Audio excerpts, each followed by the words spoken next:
ठाणे शहरातील इंदिरा नाका येथे इंडिया महाविकास आघाडीची जाहीर सभा पार पडली। यावेळी उद्धव बाळासाहेब ठाकरे पक्षाचे राज्यसभा खासदार प्रियंकाताई चतुर्वेदी, महाराष्ट्र प्रदेश काँग्रेस कमिटी सरचिटणीस मनोज शिंदे, राष्ट्रवादी काँग्रेस शरदचंद्र पवार पक्ष ठाणे शहर जिल्हा अध्यक्ष सुहास देसाई, समाजसेवक आनब बाबा, भारतीय राष्ट्रीय काँग्रेस ठाणे शहर जिल्हाध्यक्ष विक्रांत चव्हाण, प्रवक्ते ॲडव्होकेट राजकुमार मिश्रा, शिवसेना उद्धव बाळासाहेब ठाकरे पक्षाचे प्रवक्ते आनंद दुबे यांनी जनतेशी संवाद साधला व सर्वांना मार्गदर्शन केले। तसेच इंडिया महाविकास आघाडीच्या स्थानिक व मतदारसंघातील सर्व नेत्यांनी, पदाधिकाऱ्यांनी, कार्यकर्त्यांनी, नागरिकांनी सभेस उपस्थित राहून निष्ठावंतांचे हात बळकट केले।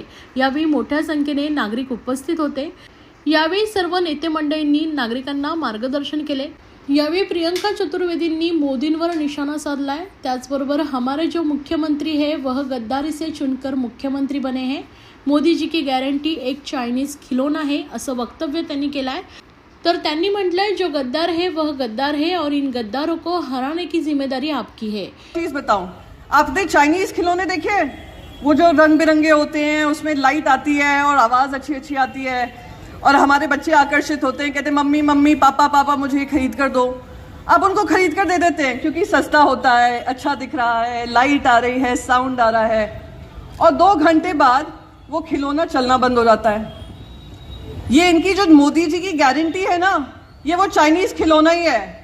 आपको बहुत आकर्षित बताती है, अरे मैं आपके लिए ये करूंगा, 15 लाख आपके अकाउंट में लाऊंगा, ये करूंगा, भ्रष्टाचार खत्म करूंगा, महिलाओं का सम्मान करूंगा, महंगाई खत्म कर दूंगा, पेट्रोल के दाम कम कर दूंगा, रुपये के रेट बढ़ा दूंगा, डॉलर के दाम खत्म कर दूंगा। और फिर जब जीत कर आ जाते हैं, हम सबको उन्होंने ये सारी बातें बताई। जब जीत कर आ जाते हैं, कहते अरे ये तो जुमला था, मैंने तो वोट पाने के लिए काम किया था। 10 साल हो गए हैं मोदी जी, अब जुमलेबाजी जनता को भी दिख रही है। महंगाई की चोट हर जनता के ऊपर पड़ी हुई है, आमदनी की चोट पड़ी हुई है, बेरोजगारी की चोट पड़ी हुई है, किसानों को चोट लगी हुई है, आपके अधिकारों को, संविधान के और प्रजातंत्र के असूलों को चोट पड़ी हुई है। ये सारी चोट पे मलहम लगाना जरूरी है, इसलिए राजन विचारे जी को जिताना जरूरी है। मैं ठाणे वासियों से कहूंगी, यही एक केंद्र बिंदु था जहां से गद्दारी शुरू हुई।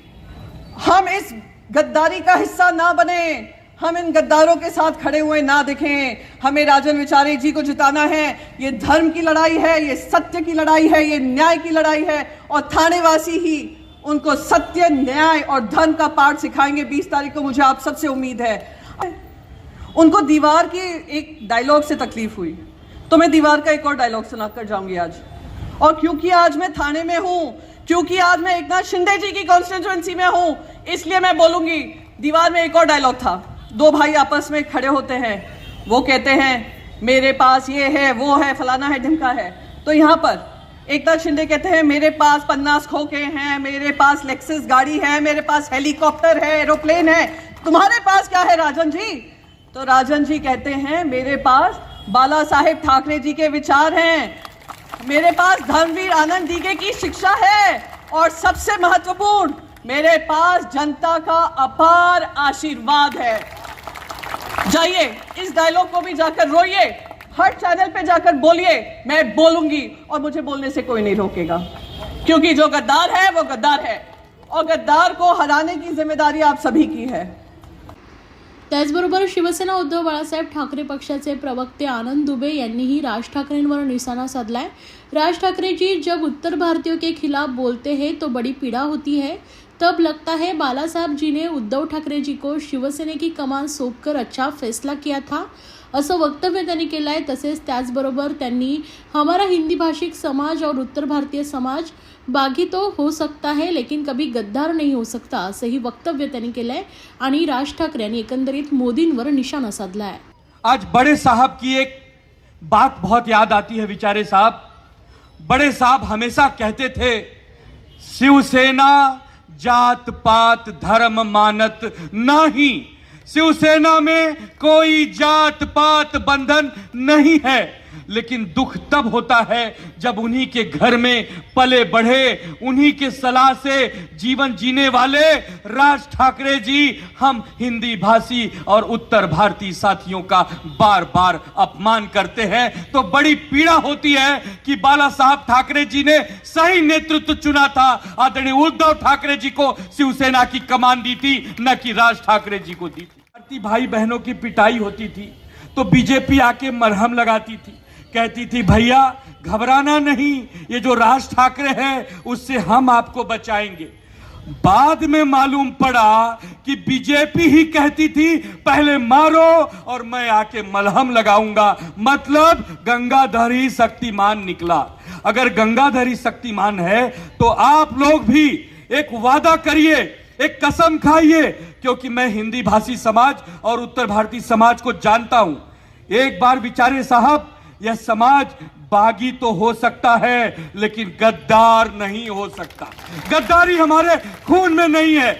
जब जब महाराष्ट्र के अस्मिता के लिए प्रश्न चिन्ह खड़ा होगा, महाराष्ट्र भाई बहनों के साथ कंधे से कंधा मिलाकर पहली पंक्ति में खून देने के लिए यदि कोई खड़ा मिलेगा तो ये आपके सामने बैठा हिंदी भाषी समाज, उत्तर भारतीय समाज आपके सामने मिलेगा। की मी लोकप्रतिनिधी म्हणून काम करतोय। मी 4 वेळा नगरसेवक होतो, 20 वर्ष प्रत्येक वेगवेगळ्या विभागातून मी निवडून आलो होतो। मी महापौर होतो, मी त्या ठिकाणी 2दा खासदार होतो। हे कोणामुळे मिळाले सांगा मला? मला जर एबी फॉर्म दिला नसता उद्धव साहेबांनी किंवा माझ्या पक्षाने तर मला मिळालं असतं का? आज तुम्ही बघितलं असेल यांना सर्व जे काय शिवसेनेमध्ये जे पद मिळालं, शाखा प्रमुख, सभागृह नेता, पालकमंत्री, आमदार, तुम्ही बघितलं असेल घरामध्ये खासदार पण आहेत। आणि एवढं करून सुद्धा तुम्ही आज पक्षाशी जी गद्दारी केलेली आहे, मला वाटतं ही जनता वाट बघते 20 तारखेची, आणि ही गद्दारी गाडल्याशिवाय ही जनता राहणार नाही असा विश्वास या ठिकाणी मी व्यक्त करतो। आणि मी परत एकदा आपल्याला नम्र विनंती करतो की आपली आता मला वाटतं 4 ते 5 दिवस राहिलेले आहेत। जे 2 महिने सातत्याने तुम्ही माझ्या खांद्याला खांदा लावून या ठिकाणी दिवस रात्र काम करतायत, फक्त आता 4 दिवस राहिलेले आहेत।